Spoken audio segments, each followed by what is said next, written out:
살아계신 주님, 이 시간 주님의 말씀이 선포가 될 때 그 말씀을 통하여서 우리의 영을 새롭게 하시고 우리 마음속에 깊은 결단을 있게 하시며 무엇보다도 우리 주님의 말씀이 가감 없이 정확하게 선포가 되어서 주님께는 영광이요 우리에게는 참 은혜가 되게 하여 주시옵소서. 예수 그리스도를 받들어 기도합니다. 아멘. 할렐루야. 아멘. 오늘의 설교 제목이 권태 허들입니다. 허들이 뭔지 아시죠? 달리기 할 때 앞에 장애물을 뛰어넘어야 계속해서 달릴 수 있는 것을 우리는 허들이라고 합니다. 그런데 우리의 신앙생활도 하다 보면은 허들이 있어요. 항상 평탄한 게 아니라 가끔씩 허들이 나타나는데 그 허들 중에 하나가 게으름의 허들, 권태 허들. 뭔가 좀 게으름을 피우고 싶은 그런 때가 있다라는 것입니다. 그래서 오늘 그것이 과연 성경적인가, 또 우리가 그것이 성경적이 아니라면은 어떻게 극복해 가야 할 것인가, 그런 것들을 함께 나누면서 은혜를 나누고자 합니다. 러시아의 인권운동가였으며 세계적인 사상가로 인정을 받았던 솔제니친이라는 사람이 있습니다. 솔제니친이 사상가로 오해를 받아서 오랜 시간 동안 감옥에서 갇혀 있다가 출감이 되었을 때 세상의 많은 사람들은 이 위대한 사상가가 과연 무슨 말을 할까라고 숨죽여서 그 사람의 말에 경청을 했습니다.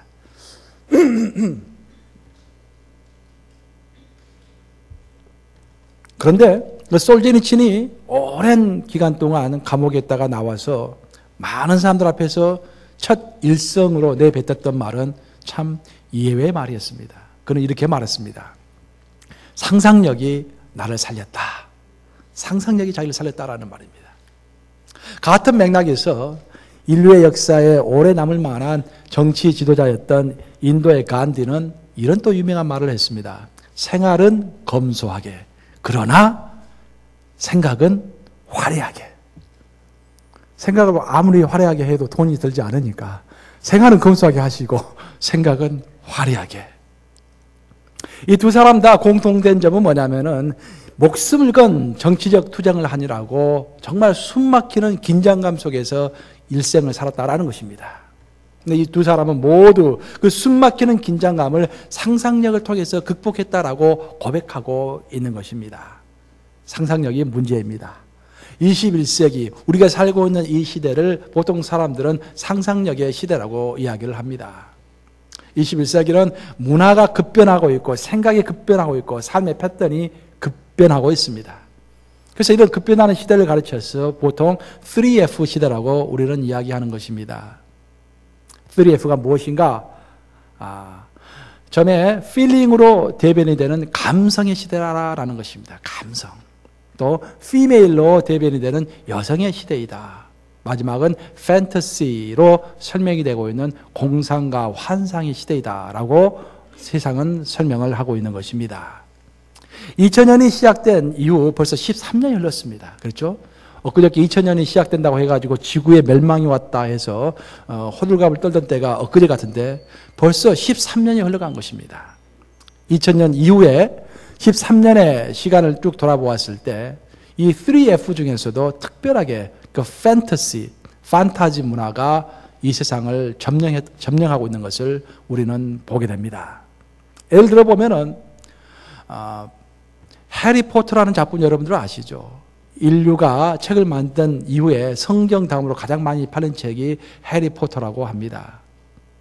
해리포터를 읽어보면은 정말 감수성과 그 상상력이 대단하고 여성적 필체로 아주 섬세하게 적어놓은 그 글들이 어린아이들의 마음을 확 끌어당겨가지고 그 책을 봤다 하면은 뭐 몇백 페이지가 되는 책도 아이들이 밤을 새면서 그 책을 읽는 것입니다. 마치 우리 어렸을 때 무협지를 읽던 모습이 생각이 나곤 하는 것입니다. 우리가 어렸을 때는 그렇게 무협지를 열심히 읽었어요. 근데 요즘 애들은 해리포터를 그렇게 열심히 읽는 것입니다.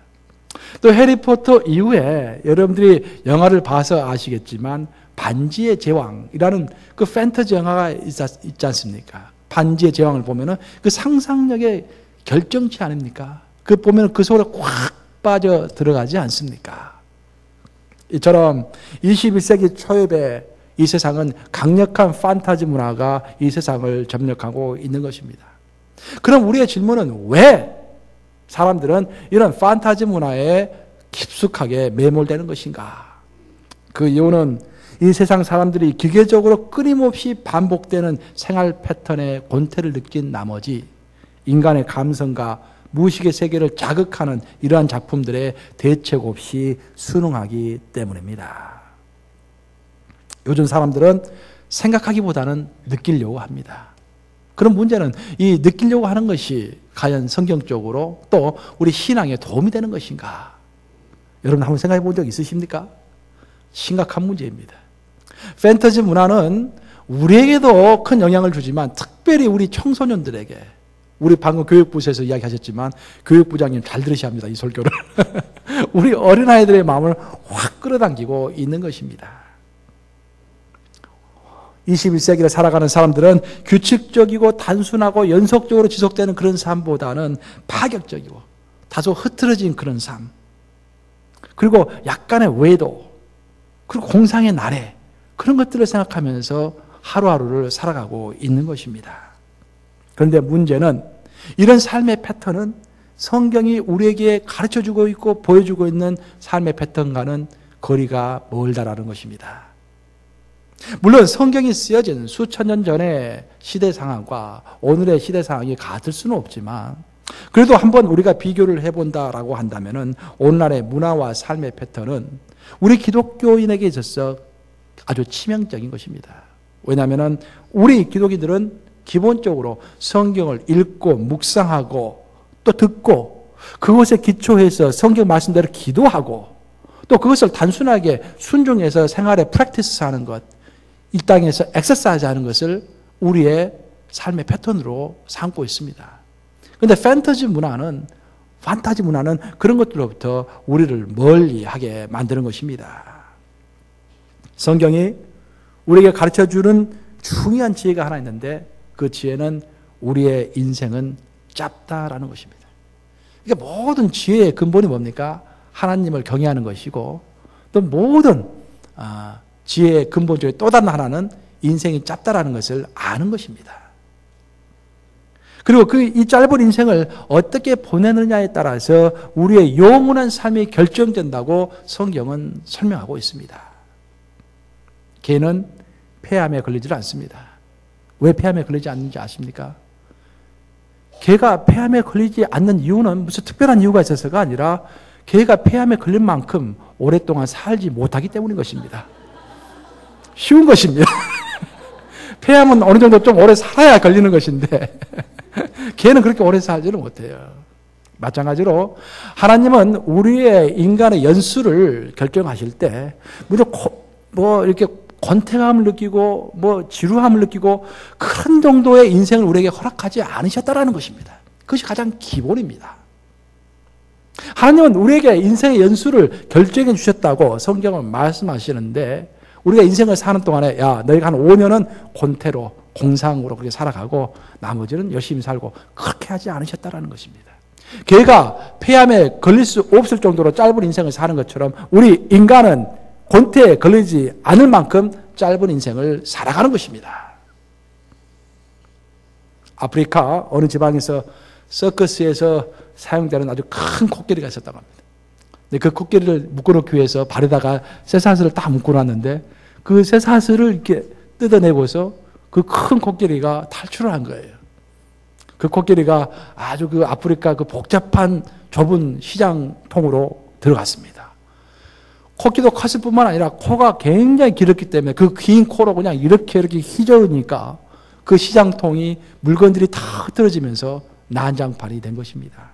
그래서 사람들은 깜짝 놀래가지고 아주 유능한 코끼리 조련사에게 연락을 했습니다. 빨리 와서 이것을 처분해달라, 해결해달라. 그러자 그 조련사가 급하게 달려왔는데 아무것도 가지지 않고 오직 손에는 나무 토막 하나 들고 왔다라는 것입니다. 그리고 그 나무 토막을 가지고 코끼리 앞에서 이리저리 나무 토막을 흔드니까 코끼리가 이리저리 따라서 보다가 그 나무 토막을 탁 던지니까 그 코끼리가 그것을 놓치지 않으려고 긴 코를 촥 내밀면서 그 나무 토막을 촥 받았습니다. 그리고 그 다음부터는 그 나무 토막이 떨어지지 않도록 코끼리가 조심조심 해가지고 앞으로 쭉 걸어가더라라는 것입니다. 여러분, 이것이 바로 사탄의 전략입니다. 판타지 문화를 이리 흔들다가 탁 던져주니까 우리는 그것을 탁 붙잡고 놓치지 않으려고 사탄을 따라가게 되는 것입니다. 어차피 우리의 삶이라는 것은 무언가를 지고서 걸어가는 삶입니다. 그런데 우리가 어떤 삶과 어떤 삶의 패턴, 어떤 삶의 형태를 지고서 살아갈 것인가라는 것은 우리가 결정해야 하는 것입니다.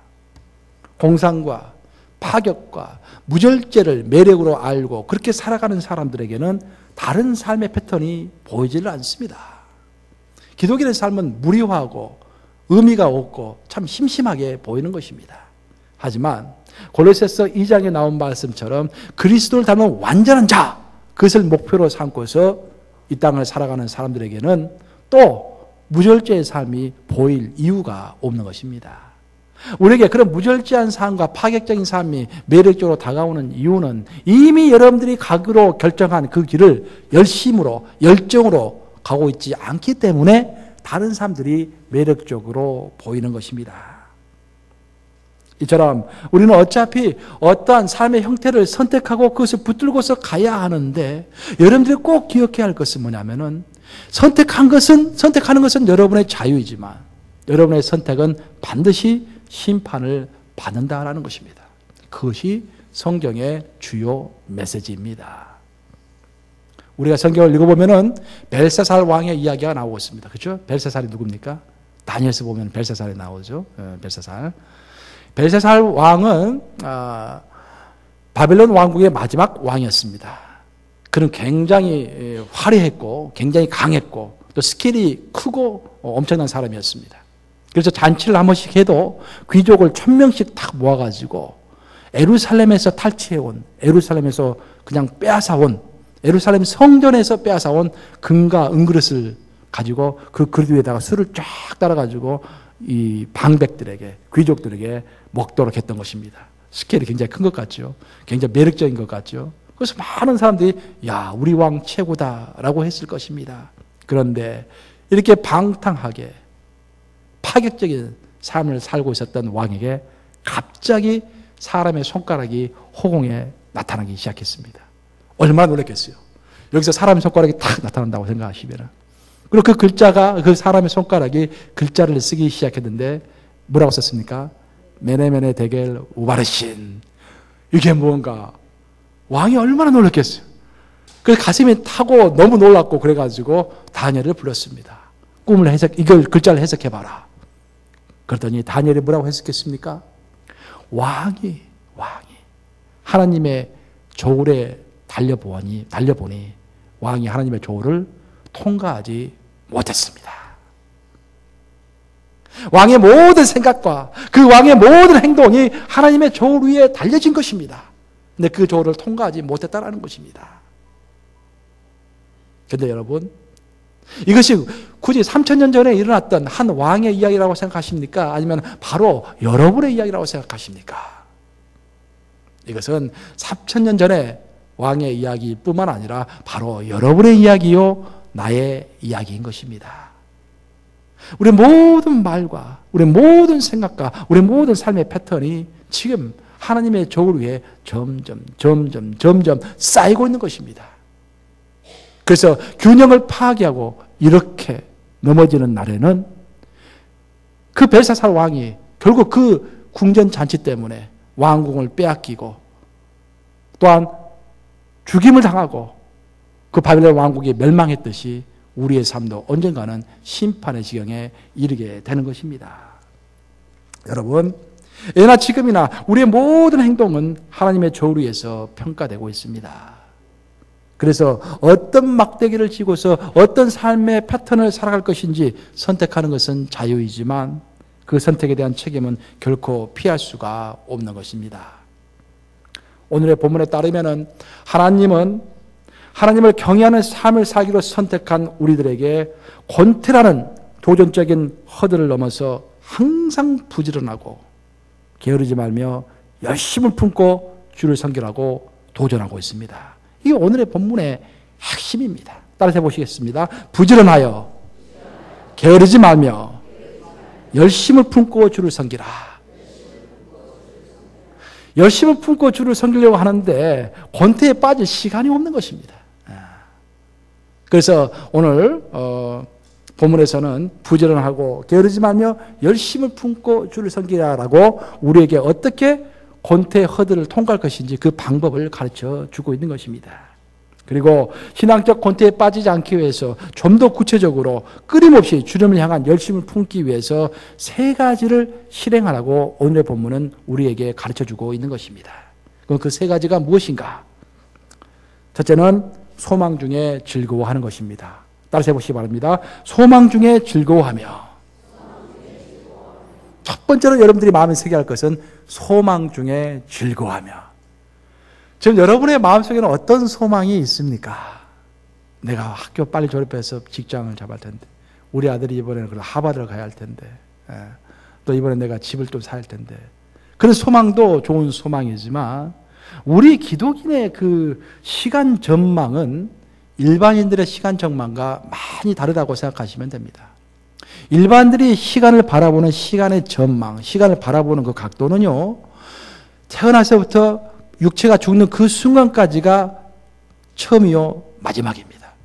그래서 일반 세상 사람들은 내가 100세까지 산다라고 하면은 그 100세까지의 삶, 그것까지 죽을 것이다 라는 것을 기초로 해가지고 내가 어떻게 내 삶과 에너지와 물질을 잘 쓰다가 100세에 딱 죽을 것인가, 그것을 계산하는 것입니다.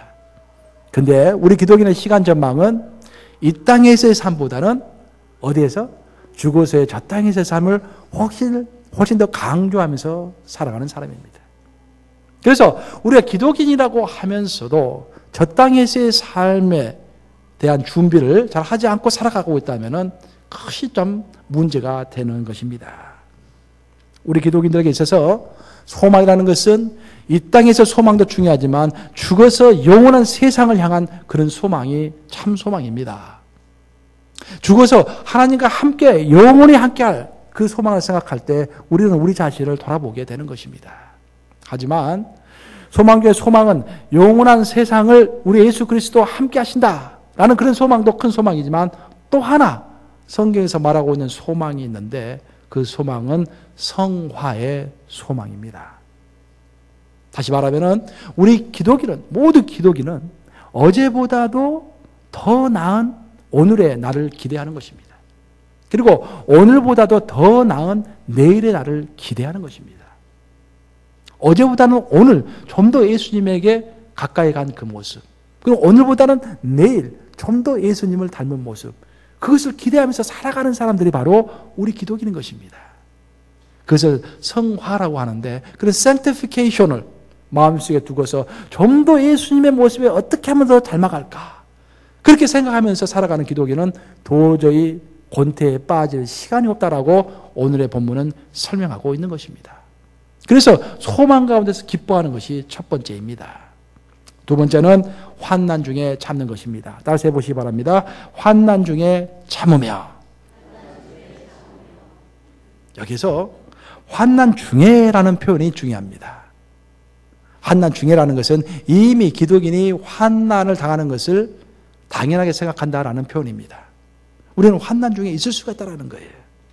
근데 우리 기독인은 그 환난을 피하지 말아야 한다라고 오늘은 설명합니다. 왜 환난을 피하지 말아야 할 것인지 우리 다 같이 스크린을 보고서 야고보서 1장 2절과 3절을 한 목소리로 읽겠습니다. 시작. 내 형제들아, 너희가 여러 가지 시험을 당하거든 온전히 기쁘게 여기라. 이는 너희 믿음의 시련이 인들을 만들어내는 줄 너희가 알미라. 우리 기독인은요, 여러분들 시련을 회피하려고 할 때 그때 권태가 찾아옵니다. 시련은 신앙의 운동과도 같은 것입니다. 어떤 사람이 튼튼한 사람입니까? 운동해가지고 근력 있고 힘 있는 사람이 건강한 사람 아니겠습니까? 마찬가지로 우리 기독인의 신앙 활동은요, 약간의 시련, 약간의 어려움, 그런 것들이 있을 때 신앙의 근력이 생기면서 튼튼해지는 신앙의 몸을 가지게 되는 것입니다. 그래서 우리 권태를 극복하고자 하는 그런 신앙인들은 시련에 왔을 때 하나님께서 나에게 게으르지 말라고, 하나님께서 나에게 경각심을 더 가지라고 이런 시련을 주는 것이구나. 내가 이제는 게으름에서 깨어날 때가 되었구나 라고 생각하는 것이 바로 성경적인 생각인 것입니다. 마지막 세 번째로 권태를 넘어서서 약동적인 삶을 살기 위해서 본문이 제시하는 세 번째 방안은 기도입니다. 우리 따라서 한번 해보시겠습니다. 기도에 항상 힘쓰며. 여기서 주의해야 할 단어는 항상이라는 단어입니다. 그냥 기도하는 게 아니라 항상 기도하라는 거예요. 규칙적으로 꾸준하게 기도해 갈 때 우리는 예수님을 닮게 되어 있습니다. 왜냐? 기도는 뭡니까? 예수님과 내가 대화하는, 하나님과 내가 대화하는 거 아니겠습니까? 하나님과 내가 대화하는 거 아니겠습니까? 우리는 자꾸 만나서 대화하는 사람을 닮아가게 되어 있어요. 그렇죠? 그러니까 우리가 자꾸 기도한다는 것은 하나님을 계속해서 닮아간다라는 그런 말입니다. 우리 하나님은 어떤 하나님이십니까? 우리 하나님을 닮아가야 하는데 우리 하나님은 지금도 무엇을 하는 하나님이시다? 지금도 일하시는 하나님이시다. 따라서 해보시기 바랍니다. 우리 하나님은 지금도 일하시는 하나님이시다. 우리 하나님이 일하시기 때문에 우리도 뭐 해야 합니까? 우리도 일해야 하는 것입니다. 그래서 이렇게 일하시는 하나님과 매일 만나고 교제하는 우리들은 도저히 권태의 늪에 빠질 수가 없는 것입니다. 일하시는 하나님 앞에서 내가 거룩한 모습으로 서고자 하는 그런 열망과 그리고 또 양심을 통해서 들려주시는 그 소리에 민감하게 반응하고자 하는 기독인이 어찌 권태에 빠질 수가 있겠습니까? 이제 말씀을 마무리하고자 합니다. 달리는 자전거는 넘어지지 않듯이 신앙의 권태에 빠지지 않는 가장 좋은 방법은 쉬지 않고 전진하는 것입니다. 그러니까 우리 기독인의 삶이라는 것은 주님 다시 오시는 그날까지, 주님 만나는 그날까지 계속해서 전진해가는 삶입니다.